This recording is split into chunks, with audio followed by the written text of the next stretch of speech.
Selain itu, Beni Laos juga disebut telah menginjak-injak harga diri warga Morotai. Bahkan kata Asrun, Beni membandingkan harga diri warga Morotai dengan hewan ternak seperti sapi. Waduh, ini kurang ajar. Kalau tempat lain mungkin sudah, walaupun dia bupati sudah dikejar-kejar ini. Tapi orang Morotai luar biasa menahan diri ya.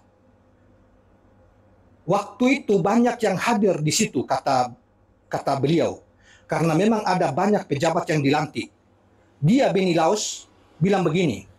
Bilang itu bahasa sana yang mengatakan ya, seperti kita mengatakan. Saudara-saudara orang Morotai, ngoni, atau kalian, maksudnya ngoni, bahasa daerah satu, ngoni itu kalian. Bicara soal harga diri, tapi harga diri kalian itu harganya berapa? Harga diri kalian itu tidak lebih mahal dari harga seekor sapi. Kalau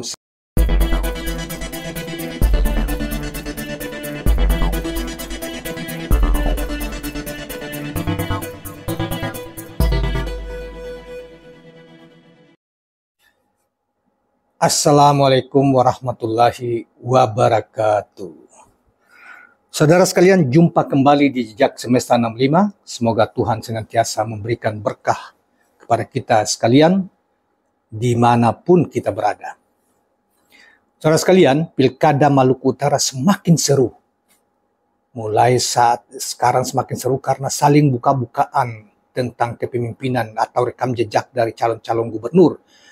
Yang salah satunya menjadi sorotan dan ramai hari-hari ini adalah calon gubernur Beni Laos, mantan Bupati Morotai. Kali ini ada berita yang menarik, saudara sekalian, dari mantan wakilnya Beni Laos di Morotai, namanya Asrun Padoma, yang membuka tentang betapa kepemimpinan Beni Laos itu boleh dikata sangat, ketika menjadi bupati ya, sangat tidak bisa dijadikan sebagai teladan.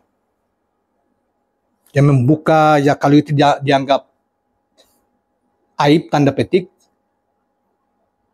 sebagaimana dimuat ya, TV Nusantara pada tanggal 17 September 2024 hari ini. Miris memang kalau kita dengar apa yang diungkapkan oleh wakil bupati, mantan wakil bupatinya Beni juga ketika itu bersama dengan Beni Laos di Pulau Morotai. Saudara sekalian, sebagai pengantar tambahan dari saya yang setahu saya, bahwa selama Beni Laos menjadi pemimpin atau bupati Morotai, rame ribut. Ribut dengan masyarakat, ribut dengan DPRD-nya, ribut dengan wakilnya.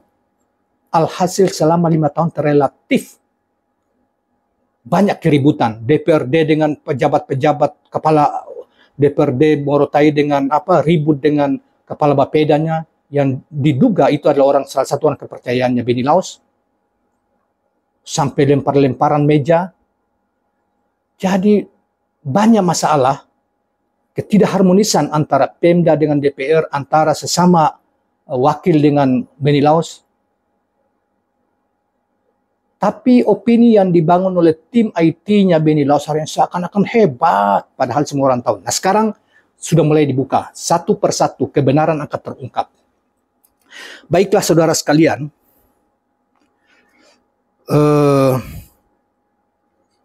kita coba bacakan apa yang disampaikan mantan wakilnya Beni Laos, wakil bupati Morotai pada saat itu, dalam satu sosialisasi dengan salah satu calon bupati di Morotai, sebagaimana dimuat oleh TV Nusantara dengan judul Asrun Padoma ungkap gaya kepemimpinan Beni Laos di Morotai. Nah, coba kita bacakan saudara sekalian. Mantan wakil bupati Morotai, Asrun Padoma, akhirnya berani bicara di depan umum terkait model kepemimpinan Beni Laos saat masih menjabat sebagai bupati Morotai. Sebagaimana diketahui saat Asrun menjabat wakil bupati, bupatinya adalah Beni Laos. Ketika menghadiri kegiatan silaturahmi Rusli Sibua, Rio Christian Pawane, ini adalah pasangan calon yang sekarang ini lagi mungkin sosialisasi, dan beliau Asrun Padoma ini mungkin menjadi tim pemenangannya pasangan ini. Saat itu di Kecamatan Morotai Selatan pada Selasa hari ini 17 September 2024, Asrul mengemukakan seluruh kekesalannya terhadap Benny Laus yang sudah lama ia pendam, katanya. Menurut dia, ketika Benny Laus jabat bupati, ekonomi di Kabupaten Morotai mengalami masa-masa terpuruknya. Oh, pantas Benny Laus kampanye seakan-akan ekonomi bagus, padahal memang ini mantan wakil bupatinya bicara loh, yang orang asli Morotai. Pantas dia dibungkus, oh tiba-tiba kok di profil begitu hebat, padahal itu ya di media sosial hari-hari ini kan, media sosial ini ada dua mata yang bisa membuat orang terkecoh, tertipu bahkan. Era media sosial seperti sekarang atau era digital seperti sekarang ini. Mempromosikan sesuatu yang busuk, dilempar ke publik, seakan-akan itu barang yang bagus. Demikian juga sebaliknya. Barang yang bagus dibikin seakan-akan barang yang diberitakan, dikomentar, di macam-macam. Di profil bahwa itu barang busuk, padahal itu barang yang bagus. Itulah dua mata, ibarat dua mata dalam dua mata pisau, ya, dalam satu pisau. Nah, kita lanjutkan apa yang dikatakan oleh Asrun Padoma ini. Kita saat ini sebenarnya dijajah. Kita dijajah secara ekonomi. Karena itu penjajahan harus kita hapus di atas dunia. Karena memang itulah perintah Undang-Undang Dasar 1945. Kalau anak-anak kita atau saudara-saudara kita yang ikut dalam barisan itu, maksudnya barisan Benny Laus, maka mereka adalah bagian dari penjajah. Kalau mereka adalah penjajah, maka mereka tidak boleh hidup di Morotai karena mereka akan membunuh masa depan orang Morotai, katanya.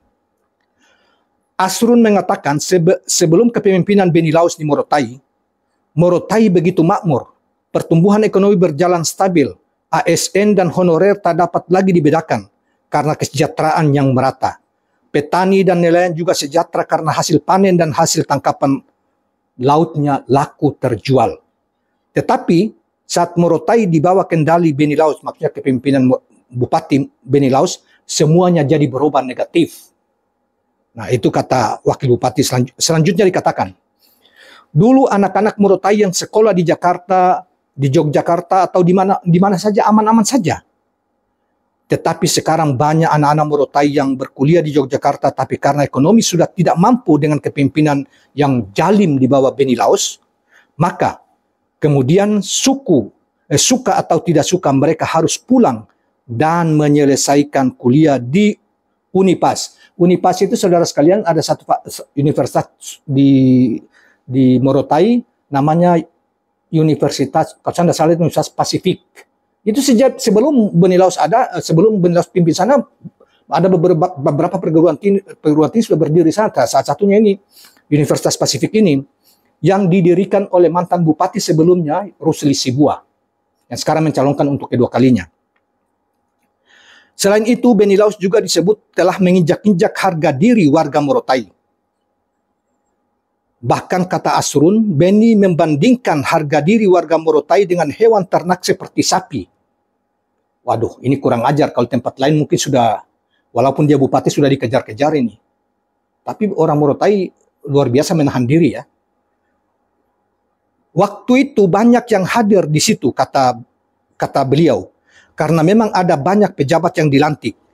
Dia, Benny Laus, bilang begini, bilang itu bahasa sana yang mengatakan, ya, kita mengatakan, saudara-saudara orang Morotai, ngoni atau kalian, maksudnya ngoni bahasa daerah satu, ngoni itu kalian. Bicara soal harga diri, tapi harga diri kalian itu harganya berapa? Harga diri kalian itu tidak lebih mahal dari harga seekor sapi. Kalau saya pada saat itu dibilangin begitu, saya copot seluruh ini atribut kepegawaian misalnya, dan saya pergi robek mulutnya. Tapi memang itu, mulutnya Benny Laus memang seperti itu, yang saya tahu selama ini puluhan tahun saya bergaul dengan dia. Mulutnya itu seperti, apa ya, hutan, udah keluar semua itu ininya. Suka-suka dia aja mandang enteng orang. Jadi ini kan pandangan yang memang paling menghinakan orang Morotai, tapi mereka diam. Untung mereka. Kalau orang lain seperti saya mungkin sudah robek, sekalipun dia bupati, sudah robek mulutnya. Nah, coba bayangkan dia bilang harga diri kalian itu tidak lebih mahal dari harga seekor sapi. Sapi kan binatang ternak. Jadi dia rendahkan mereka, martabat mereka sebagai manusia, dia samakan dengan seekor sapi. Kan kurang ajar. Apakah kok itu di profilnya, di profiling di media sosial dianggap bahwa Benny itu hebat, Benny itu bagus. Apanya yang bagus? Itu kan tipuan semua itu. Itu yang saya katakan tadi, media sosial itu ibarat pedang bermata dua, ya itu. Satu bisa orang busuk dibilang bagus, atau barang busuk dibilang bagus, karena di profiling sedemikian rupa, dipromosi sedemikian rupa. Yang satu lagi, kalau tidak hati-hati, barang bagus dibilang busuk. Nah, itulah yang sekarang ini dilakukan. Anda bisa lihat di TikTok dan macam-macam itu. Nah, ini sudah mulai terbongkar tentang kelakuan orang ini. Dan kelakuan orang ini benar. Saya bergaul dan karakter orang ini seperti ini, yang diceritakan oleh Asrun Padoma. Oleh karena itu, dulu pada suatu ketika, masa kepemimpinan Benny Laos itu orang dengan puluh ribu turun minta supaya dia diberhentikan di Morotai. Pemerintahnya relatif tidak stabil. Berkelahi, bermusuhan dengan wakilnya, bermusuhan dengan anggota DPRD-nya, pegawainya, dan lain-lain sebagainya. Mulutnya tidak terjaga. Etikanya rendah. Inilah akibat dari mohon maaf. Orang tidak sekolah seperti ini. Kalau orang sekolah kan akan mempelajari teori-teori kebijaksanaan yang akan membentuk perilaku dan tutur katanya. Mohon maaf ya, ini saya keras. Tapi ini kan sudah dibuka orang. Kalau dulu kan saya dianggap, ini ada di grup-grup saya, itu dianggap saya kok bisa menggelitik begitu. Karena memang masa sih seorang calon gubernur pakai ijazah paket B, paket C?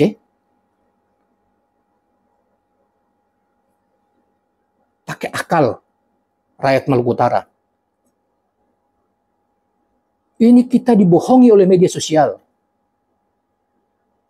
Yang mereka bangun citra itu seakan-akan citra sebagai seorang dewa, tanda petik gitu ya. Tanpa cacat. Sekarang sudah dibuka, wakilnya sendiri buka. Bahkan dia menyatakan mereka orang Morotai seperti sapi, dan harga diri mereka tidak lebih dari seekor sapi. Waduh. Saya membayangkan kalau orang ini jadi gubernur ya. Pasti berkelahi dengan DPRD. Semua orang akan dihinakannya. Ini sudah mulai terbuka nih. Nah, kita lanjut. Asrul menekankan, Asrul Padoma maksudnya, Morotai ke depan membutuhkan pemimpin yang mampu melakukan perlawanan terhadap sistem pemerintahan yang menjajah. Jadi dia jajah mereka, dia tekan mereka. Dia tidak memanusiakan mereka. Inilah model kepemimpinan otoriter, bahkan tidak manusiawi dari Benny Laos ini. Sebagaimana diungkap oleh mantan wakilnya di Pulau Morotai. Jadi kami di sini menyampaikan untuk melakukan perlawanan terhadap penjajah. Saya ini mantan wakil bupati. Sebetulnya tidak boleh saya bicara seperti ini. Tetapi kalau tidak disampaikan, maka saya adalah bagian dari pengkhianatan terhadap 78.000 rakyat Kabupaten Pulau Morotai.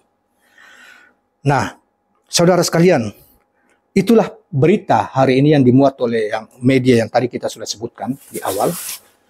Dan kalau dia bilang begitu, yang saya tahu tentang karakter yang bersangkutan. Tapi selama ini kan saya tidak banyak menyentuh ke situ. Tapi karena terungkap, saya membenarkan. Memang benar. Ini kebun binatang, bos, mulutnya. Karena itu saya heran orang-orang yang kuat di hidup di sekitarnya. Yang mungkin tidak semua orang bisa dia lakukan begitu karena akan melawan. Karena dia tahu itu. Ya saya juga tahu juga yang lain dia maki-maki mantan gubernur yang apa saya tahu, tapi udahlah itu saya tidak mau cerita lagi. Tapi karena ini ada preferensinya dari mantan wakil bupati, ya kita benarkan. Jadi saudara sekalian, sadar rakyat Maluku Utara. Ini kita semua termasuk kalian ini diprank oleh media sosial yang dibangun oleh timnya. Begitu kira-kira. Peristiwa tadi malam pertemuan di Amasing kan kemarin malam ya. Bayar dijanjikan oleh timnya 300 uang dudu, hadir, yang penting hadir supaya menempatkan bahwa dia dukungannya besar gitu. Orang datang kan, ada ibu-ibu yang mengatakan bahwa dikira benar padahal dikasih 100.000. Mereka merasa tertipu.